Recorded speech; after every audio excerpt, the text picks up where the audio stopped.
نبیل اور شارق ضد پر آ گئے اور وہ بچی بے گھر ہو گئی۔ نہ جانے کس حال میں کہاں ہوگی، اس تصور نے ان کو بالکل مفلوج کر دیا تھا، اور وہ کرسی پر گر سے گئے تھے اور رضا چپ چاپ کھڑا ان کی ساری باتیں سن رہا تھا۔ لوگوں کو کیا پتہ اصل صورتحال کیا ہے، نویرہ اور شارق کے درمیان ناچاکی کی اصل وجہ کیا ہے، مگر وہ بچی تو بدنام ہوگی اور یہ سب تمہاری وجہ سے ہوا ہے۔ رضا سر جھکائے کھڑا تھا۔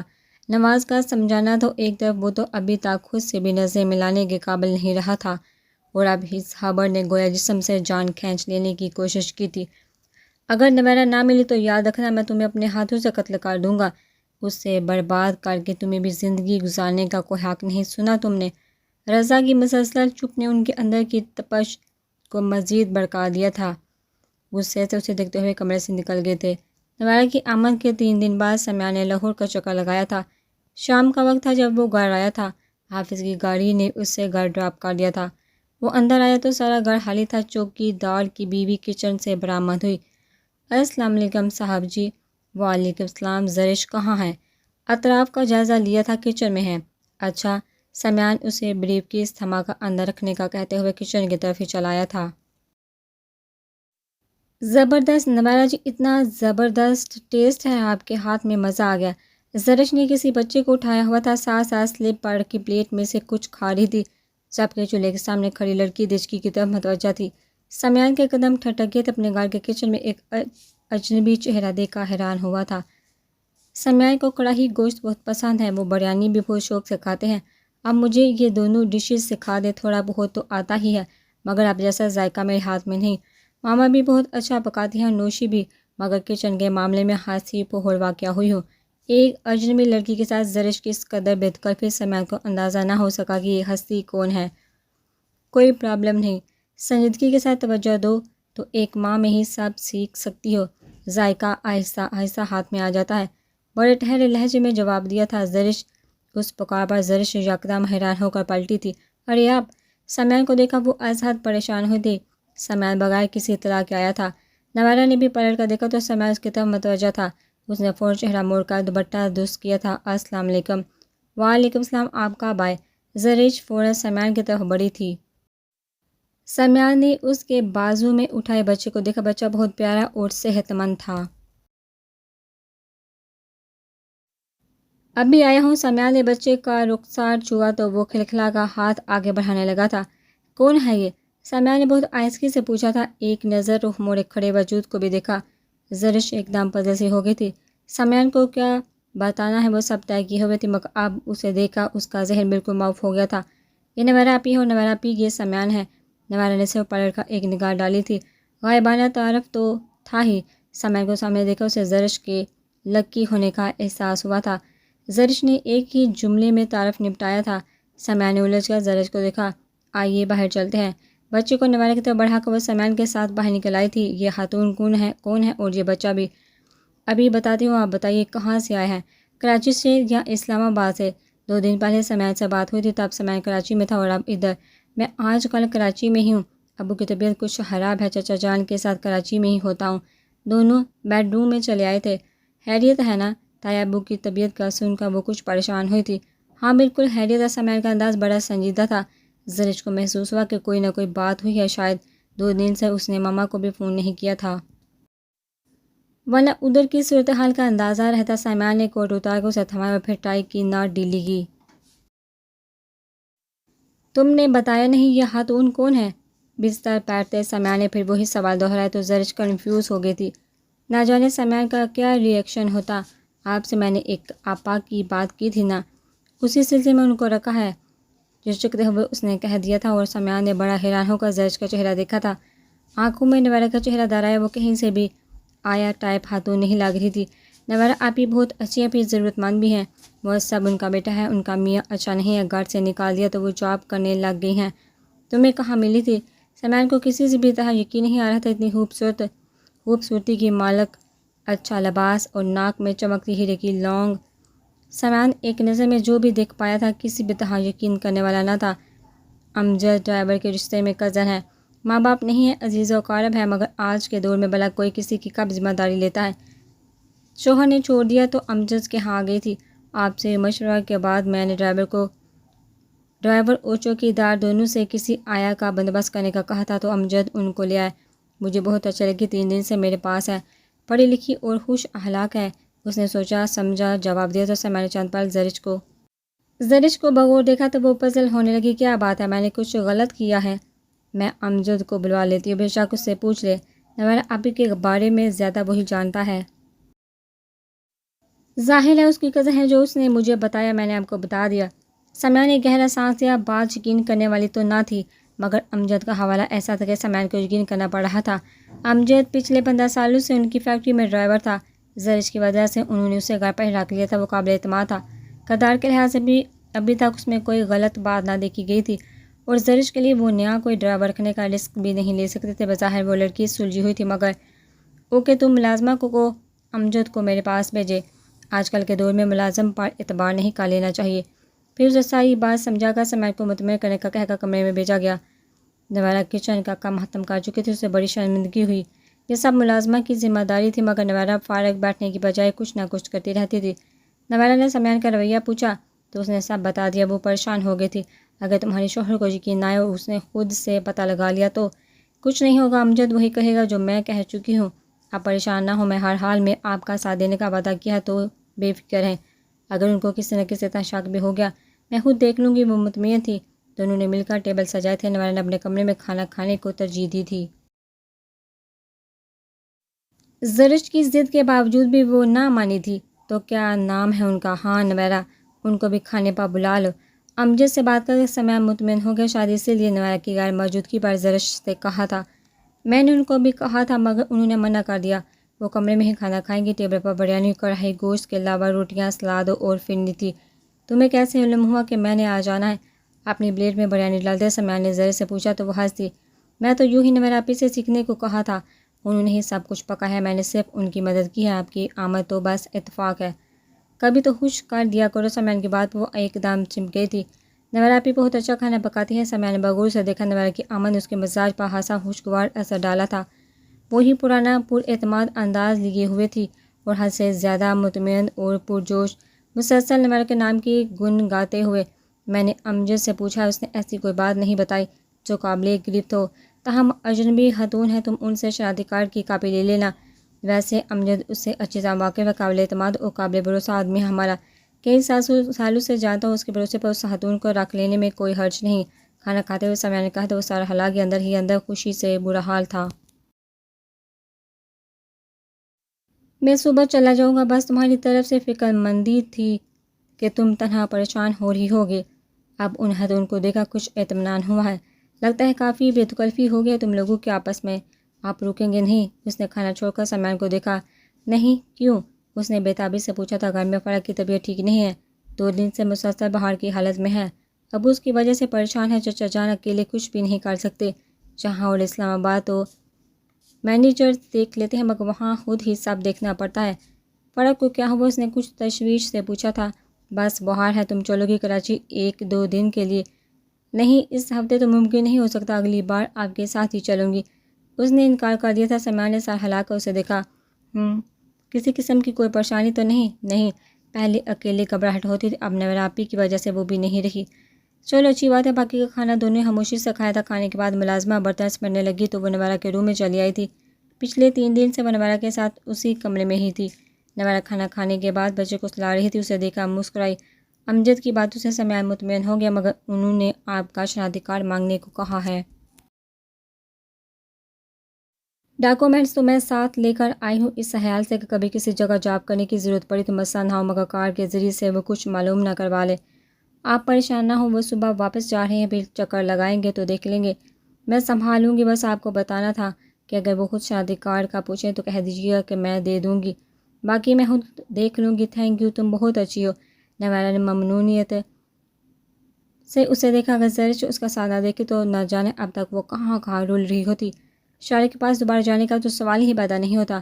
آپ خود بھی بہت اچھی ہیں، تمہارے ہسبینڈ کی پرسنالٹی بہت زبردست ہے، تم لوگوں کا کپل بہت پرفیکٹ اور شاندار ہے۔ کزن ہے نا تمہارے؟ جی، تایا کے بیٹے ہیں۔ اس نے اپنے بارے میں نویرہ کو کچھ بھی نہیں بتایا تھا۔ تم نے اپنے گھر والوں اور رشتہ داروں کے بارے میں کچھ بھی نہیں بتایا۔ ہم صرف 3 بہنیں ہی ہیں، ہادیہ آپی پھوپھو کے بیٹے سے بیاہی گئی ہیں، نوشین کی بھی شادی ہو چکی ہے، پھر میں ہوں۔ میرے بارے میں آپ کو علم ہے، ہمارے پاپا 2 بھائی اور 1 بہن ہے۔ تائی ابو کے 3 بیٹے اور 1 بیٹی ہے۔ عفان، عثمان اور سمیان کے بعد فرح اور علی ہے۔ فرح میری ہی ہم عمر ہے۔ اس کی منگنی ہادیہ آپا کے دیور اور پھپھو کے چھوٹے بیٹے سے ہو چکی ہے۔ ابھی تم پڑھ رہی تھی تو اتنی جلدی یوں کم عمری میں تمہارے والدین نے تمہاری شادی کیوں کر دی؟ سوال ایسا تھا کہ زرش کو سمجھ آئی کہ کیا جواب دے۔ بس پاپا کی طبیعت ڈاکٹر اکثر خراب رہتی ہے۔ آپ کو بتا چکی ہوں کہ وہ ہارٹ پیشنٹ ہے۔ نوشی کی شادی کر رہے تھے، تائی ابو کے کہنے پر میری بھی شادی کر دی۔ تعلیم میں چھوڑنا نہیں چاہتی تھی تو سمیان نے مجھے یہاں ایڈمیشن دلا دیا۔ اس نے مسکرا کر چند لفظوں میں بات سمیٹ، خوش قسمت ہو تم، ورنہ شادی کے بعد شوہر بیوی کے اتنے لاڑ کہاں اٹھاتے ہیں۔ مصب سو چکا تھا، نویرہ کے کہنے پر وہ صرف مسکرا ہی سکی تھی۔ وہ اس مقام پر کیسے پہنچی تھی وہ نویرہ کو بتا کر دکھی نہیں کرنا چاہتی تھی۔ اچھا تھا کہ ایک پردہ درمیان میں خالی ہی رہتا، ورنہ اپنی ذات کو ڈسکس کرنے میں اذیت ہی ہوتی۔ یوں اپنے ماں باپ سب رشتہ داروں سے دور اجنبی شہر میں صرف تعلیم حاصل کرنے کے لیے رکنا۔ اگر طاہرہ بیگم نے وہ سب نہ کیا ہوتا تو اس وقت زندگی میں کچھ نہ کچھ خوشگواریت ہوتی، وہ محض زندگی کو دھکا نہ لگاتی۔ نویرہ کا یوں گھر چھوڑ کر چلے جانا ایک ایسا دھچکا تھا کہ لگتا تھا سب کی زندگی میں ایک قیامت سی آ گئی ہے۔ شارق سمال کے لیے نویرہ کا یہ قدم کسی شدید شوق سے کم نہ تھا۔ وہ اکیلی نہ تھی، اس کے پاس وہ سب بھی تھا۔ نہ جانے وہ کہاں تھی، کس حال میں تھی۔ یہ سوال ایسے تھے کہ کسی پل چین نہ تھا۔ ہر جگہ دیکھ ڈالا تھا، ایسی کوئی جگہ نہ چھوڑی تھی جہاں اس کی تلاش میں ہر ممکن کوشش نہ کر ڈالی ہو۔ جب ہر طرف سے ناامیدی و مایوسی ہی دیکھنے کو ملی تو نہ چاہتے ہوئے بھی اسے انسپکٹر انجم کی خدمات لینا پڑی تھی، مگر تاحال کامیابی کا کوئی سرا ہاتھ نہ آیا تھا۔ نویرہ کی یوں گمشدگی بے شک حمید چچا اور فاروق چچا کے گھرانے کے علاوہ اور رشتہ داروں کے علم میں یہ بات نہیں آئی تھی، مگر کب تک اس خبر کو چھپایا جا سکتا تھا؟ شارق زمان، جس نے کبھی لوگوں کی باتوں کی پرواہ نہ کی تھی، پہلی بار اس سے سنگین صورتحال کا احساس ہوا تھا۔ نویرہ نے یہ قدم کیوں اٹھایا؟ جو لوگ صورتحال سے بے خبر تھے ان کے سوال کسی برچی یا تیز دار آلے کی ضرب سے کم نہ تھے۔ اماں اور رفت باجی ہر پل آئینہ دکھاتی تھی۔ رفت باجی نے واپس جانا تھا، مگر اب سب کچھ بلا کر اماں کو سنبھالے ہوئے تھی کہ جن کی طبیعت روز بروز خراب ہوتی جا رہی تھی۔ مغرب کے وقت وہ انجم کے ساتھ سارا دن ہموار ہو کے گھر آیا تو لاؤنج میں بیٹھتے نواز فاروق کے ساتھ رضا حمید کو دیکھ کر شارق سمان کا فشار خون ایک دم تیز ہو گیا تھا۔ جی چاہا کہ پسٹل لے اور ساری کی ساری گولیاں رضا حمید کے حلق میں اتار دے۔ تم انتہائی نفرت سے اسے دیکھا تو وہ اٹھ کر کھڑا ہو گیا تھا۔ اتنے دن اس سے لڑنے کے بعد آج اعتراف جرم کرنے کی ہمت ہوئی تھی۔ شارق، بیٹھ کر آرام سے بغیر غصہ کیے بات سن لو۔ رضا تم سے معافی مانگنے آیا ہے۔ اماں کے کہنے پر اس نے انتہائی غضب سے سب کو دیکھا تھا۔ کیوں آیا ہے یہ یہاں؟ دفع ہو جائے یہاں سے، مجھے اب اس جھوٹے گھٹیا انسان کی کوئی بات نہیں سنی۔ وہ ساتھ تیش کے عالم میں پڑ پڑا تھا۔ شارق، تحمل سے تم اس کی بات نہیں، بے تحمل نہیں ہے تحمل مجھ میں، نہیں کچھ سے سننا، مجھے کسی سے کچھ بھی نہیں۔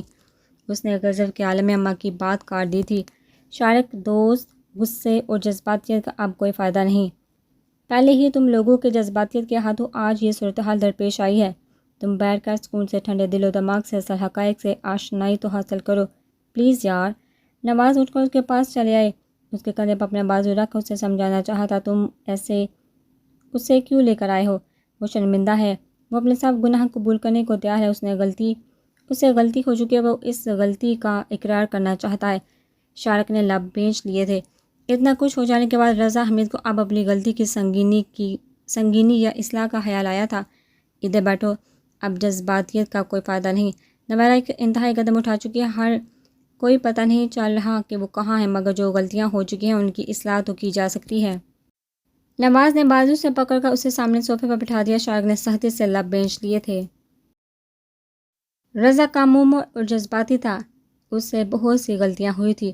تمہیں معاف کرنے کا نہیں کہتا، مگر اپنا دل و دماغ صاف کرو، غلط فہمیاں دور کرو پلیز جا، یہی وقت کی سب سے بڑی ضرورت ہے۔ رضا اسی طرح خاموشی سے سر جھکائے کھڑا تھا۔ شارق بھائی، میں اپنے سب گناہ قبول کرتا ہوں، میں نے غلط بیانی کی، مگر خدا کی قسم نویرہ آپی میرے بارے میں قطعی بے خبر تھی۔ جو کچھ بھی تھا صرف اور صرف میری طرف سے تھا، سب یک طرفہ تھا، وہ سب میرے احساسات اور جذبات ہے، صرف میری جذباتی حماقتیں۔ وہ سر جھکائے کہہ رہا تھا، شارق سماج جو اسے کینتوز نظر سے گور رہا تھا ایک دم اپنی جگہ سے اٹھا تھا۔ Shut up! اس کا ہاتھ اتنے بھرپور انداز میں رضا کے چہرے پر لگا تھا کہ وہ لڑکھڑاتا ہوا صوفے پر جا گرا تھا۔ شارق اماں کی چیخ کے ساتھ رفعت باجی اور نواز بھی ایک دم آگے بڑھے مگر شارق سماں نے صوفے پر گر رضا حمید کو گریبان سے پکڑ کر اپنے سامنے کھڑا کر لیا تھا۔ تمہارے لیے یہ سب جذباتی حماقتیں تھی، کسی کی زندگی سے کھیل کے اور حماقت کا نام لیتے ہو۔ شارق سماں نے دوسرا تھپڑ مارا۔ شارق یہ کیا کر رہی ہو، چھوڑو اسے۔ نواز نے آگے بڑھ کر شارق سے اس کا گریبان چھڑوانا چاہا تھا مگر شارق نے اسے پرے دھکیل دیا تھا۔ تم درمیان میں نہ بولو، یہ تمہارا معاملہ نہیں، میں اب تک کوشش کر رہا تھا کہ میرا اس سے سامنا نہ ہو۔ میں نے بڑی مشکل سے خود کو سنبھالا ہوا تھا مگر اب یہ خود سامنے آیا ہے تو جان سے مار ڈالوں گا۔ اس نے اور سادے سے اس کا گریبان پکڑا تھا۔ یہ کیا پاگل پن ہے شارق، جتنا قصور اس کا ہے اس سے زیادہ تمہارا اپنا ہے۔ اسے تو جان سے مار ڈالنے کی بات کرتے ہو، اپنے بارے میں تمہارا کیا خیال ہے؟ وہ تو پھر اپنے گناہ اپنی غلطیاں قبول کر ہے، تم سے تو اتنا بھی نہیں ہو سکا۔ بہت اچھا کیا نوارا نے، مگر اس سے سارے کیے کرائی کہ تم خود ذمہ دار ہو۔ چھوڑو اسے۔ نواز نے پوری قوت سے رضا کا گریبان چھڑا کر شارق کو پیچھے کی طرف دھکیل دیا تھا۔ شارق غضب سے نواز کو گھور رہا تھا۔ ہاں میرا قصور ہے مگر اس سب کا ذمہ دار صرف یہ انسان ہے۔ میں وقتی طور پر جذباتی ہوا تھا مگر آہستہ آہستہ نارمل ہوتے میں نے اپنی غلطیاں قبول کر لی۔ نوارا کے گھر میں آنے پر چپ ساتھ لی تھی۔ یہ نوارا ہی تھی جس نے ہر مقام پر مجھے احساس دلایا کہ یہ شخص ہمارے درمیان کیسی خلیج حل کر چکا ہے۔ وہ ایک دم پھٹ پڑا تھا۔ یہ وہ سچ تھا جو وہ خود سے بھی نہیں بولنا چاہتا تھا۔ اب انتہائی طیش میں وہ اپنے جذبات اشکار کر گیا تھا۔ جب تم نے اپنی غلطیاں قبول کر لی تھی تو پھر یہاں تک نوبت کیوں پہنچی؟ رضا نے اگر غلطی کی تھی تو تم تو عقل مند تھے، دانش مندی سے حالات کا جائزہ لینے کی کوشش کرتے۔ نواز فاروق نے سختی سے اسے کٹہرے میں لا کر کھڑا کر دیا تھا۔ شارق سماں وہ سختی سے لب بھیج گیا تھا۔ رضا نے جو کیا سو کیا، حالات کو اس حد تک لانے کی ذمہ دار سراسر تم خود ہو، تم خود۔ نواز کا لہجہ سچا تھا مگر بے انتہا کڑوا، اور شارق لب بھیج کا لمبے لمبے ڈگ بڑھتا وہاں سے نکل گیا تھا۔ شارق رفعت باجی گمسم کھڑی تھی مگر شارق کو اس طرح منظر سے ہٹتے دیکھا گھبرا کر انہوں نے آوازیں دی تھی مگر سب بے سود تھا۔ وہ غصے اور طیش سے نہ صرف لاؤنج سے نکل گیا تھا بلکہ بڑے رش انداز میں گاڑی گیر سے باہر نکالتے وہ گھر سے ہی باہر نکل گیا تھا۔ وہ ساری رات ہسپتال میں ایڈمٹ رہی تھی۔ اگلی صبح تک وہ دوائیوں کے زیر اثر غافل رہی مگر 12 بجے کے بعد انہیں ہوش آیا تو ان کی وہی کنڈیشن تھی۔ اسد مجھے میرے بچوں کے پاس لے جاؤ، میں پاؤں میں گر کر سب سے معافی مانگ لوں گی، میں نے بہت سی غلطیاں کی، بہت گناہ کیے، میں سب قبول کر لوں گی، ایک بار میرے بچوں کے پاس مجھے لے جاؤ یا ان کو بلوا دو۔ ان کی وہی حالت اور گریہ زاری تھی، ان کی اذیت اور بے بسی محسوس کرتے ہوئے اسد نے احمد لاج کے مکینوں سے رابطہ کرنے کا فیصلہ کیا۔ احمد لاج فون کیا اور وہاں فرح کو طاہرہ بیگم کی کنڈیشن اور ہسپتال کا نام بتا کر انہوں نے فون بند کر دیا مگر اس کے بعد اسد کے لیے لمحہ لمحہ اذیت بنتا چلا گیا تھا۔ حالہ کو تسلی دی تھی مگر وہ تو گویا سراپا انتظار بن گئی تھی۔ 2 بجے کے قریب سمیان کے ہمراہ علی اور فرح کو دیکھ کر اسد کی سانس میں سانس آئی۔ السلام علیکم۔ وہ ہسپتال کے راہداری میں ہی مل گیا تھا۔ علی اور سمیان سے مسافے کے بعد فرح کو دیکھا، سوجی سرخ آنکھیں، لگتا تھا کہ وہ بڑی دیر تک روئی رہی ہے۔ کہاں ہیں امی؟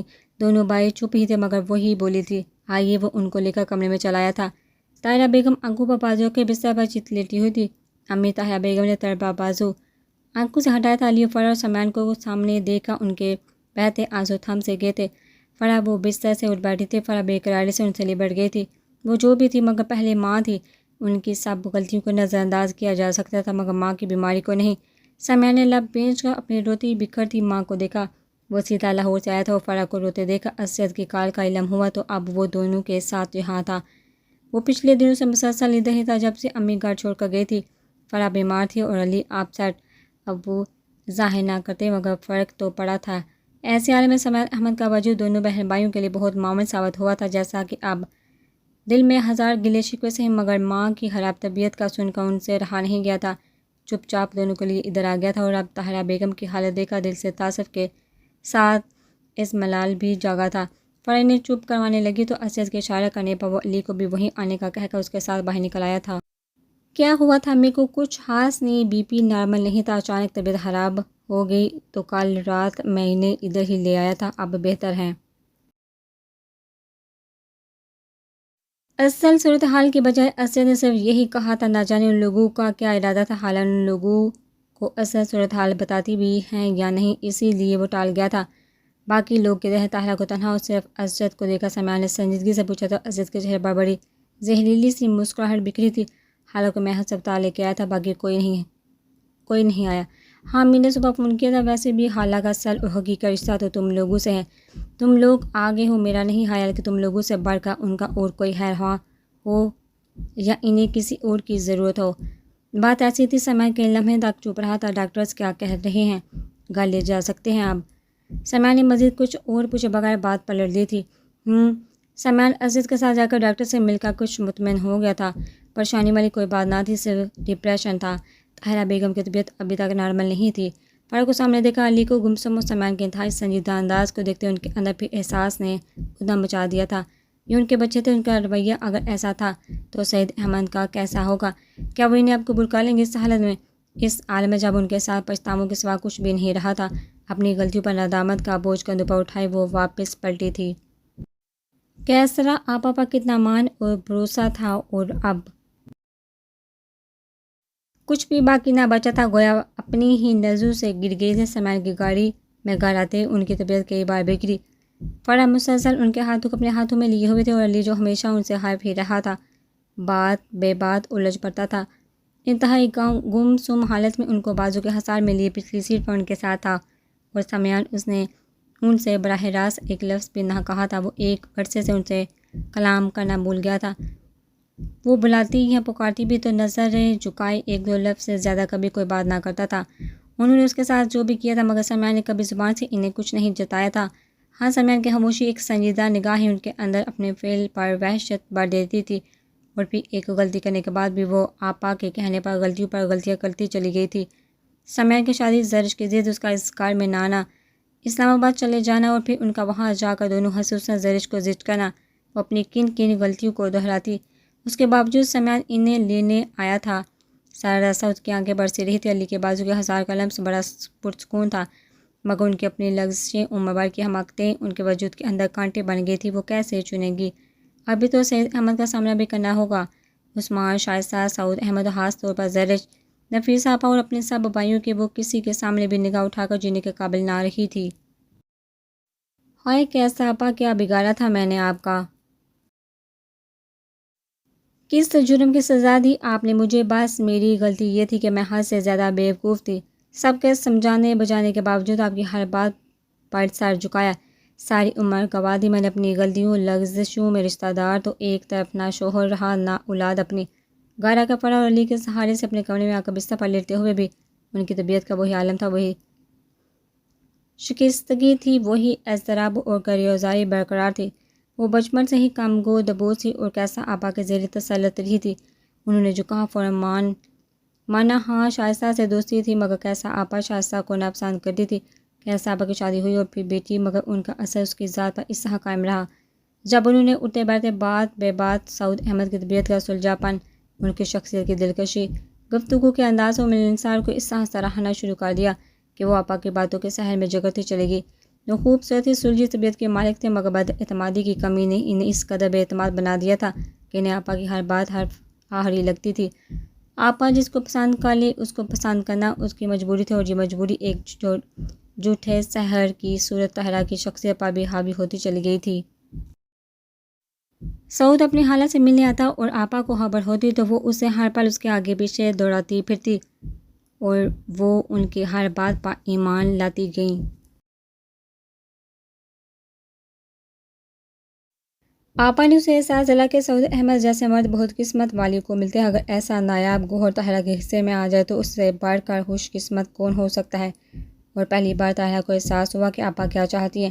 انہیں آپا بڑی اچھی لگی جو ان کے لیے اتنا اچھا سوچتی ہیں، اور پھر اس نے سعود احمد کی نظروں میں اپنا مقام بنانے کے لیے، اس نے سعود احمد کی نظروں میں وہ من چاہا مقام حاصل کرنے کی بجائے بری طرح گرتی چلی گئی۔ شائستہ کے خلاف قدورت اور شدید نفرت نے جنم لی، اور یہ نفرت بجائے ختم ہونے کے ہر گزرتے دن کے ساتھ گہری ہی ہوتی چلی گئی۔ سعید احمد کا رشتہ ان کے لیے آیا، یہ اس کی فیملی کے ہر مرد کے لیے بہت بات تھی، مگر آپا نے تب بھی احساس دلا کہ یہ اچھا نہیں ہوا۔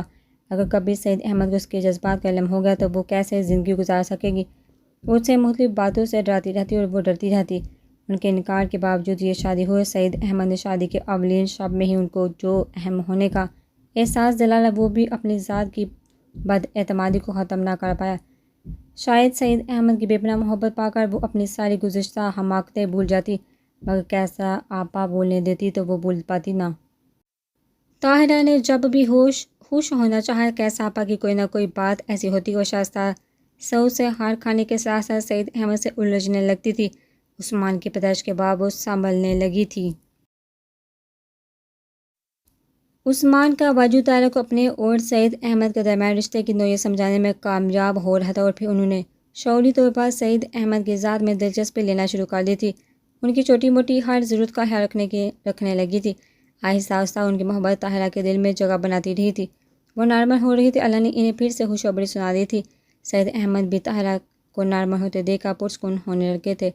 عثمان کی طرف تو صرف ایک مجبور تھی، مگر عثمان کی برداشت نے انہیں حقیقتاً احساس دلایا کہ وہ بہت خاص ہے، سعید احمد کے لیے اور ان کی ساری فیملی کے لیے بھی۔ سعید احمد کی محبت نے طاہرہ کو اپنے ہزار میں جگانا شروع کر دیا تھا، اور طاہرہ نے بھی گزشتہ ساری باتوں کو بلا کر سعید احمد کی محبت کو اپنے دل میں جگہ دینا شروع کر دی تھی۔ زندگی کا وہ دور بڑا سکون بخش اور محبت بڑا دور تھا، مگر کیسا آپا کی پھر سے بے جان مداخلت نے انہیں اپنے ہزار میں لینا شروع کر دیا تھا۔ وہ طاہرہ کی بدلتی کیفیت اور جذبات سے خودآگاہ ہوئی تھی، سو وہ کیسے گوارا کر لیتی۔ انہوں نے اٹھتے بیٹھتے ان کی گزشتہ حماقتیں یاد دلانا شروع کر دی تو وہ خوف کا شکار ہونے لگی۔